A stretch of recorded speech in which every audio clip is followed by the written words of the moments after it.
محمد بن مسنا نے بیان کیا، کہا ہم سے یحییٰ بن سعید قطان نے، ان سے عمر بن سعید بن ابی حسین نے، ان سے ابن ابی ملیکہ نے کہا کہ عائشہ رضی اللہ عنہا کی وفات سے تھوڑی دیر پہلے جبکہ وہ نزع کی حالت میں تھیں، ابن عباس رضی اللہ عنہ نے ان کے پاس آنے کی اجازت چاہی۔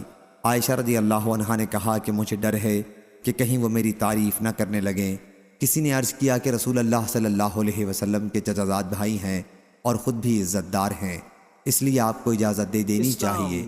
اس پر انہوں نے کہا کہ پھر انہیں اندر بلا لو۔ ابن عباس رضی اللہ عنہ نے ان سے پوچھا کیا آپ کس حال میں ہیں؟ اس پر انہوں نے فرمایا کہ اگر میں خدا کے نزدیک اچھی ہوں تو سب اچھا ہی اچھا ہے۔ اس پر ابن عباس رضی اللہ عنہ نے کہا کہ انشاءاللہ آپ اچھی ہی رہیں گی۔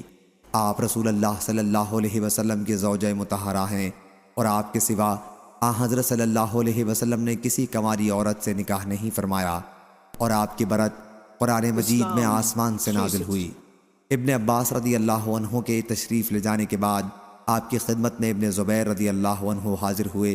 محترمہ نے ان سے فرمایا کہ ابھی ابن عباس رضی اللہ عنہ آئے تھے اور میری تعریف کی، میں تو چاہتی ہوں کہ کاش میں ایک بھولی بصری گمنام ہوتی۔ صحیح بخاری حدیث نمبر 4753۔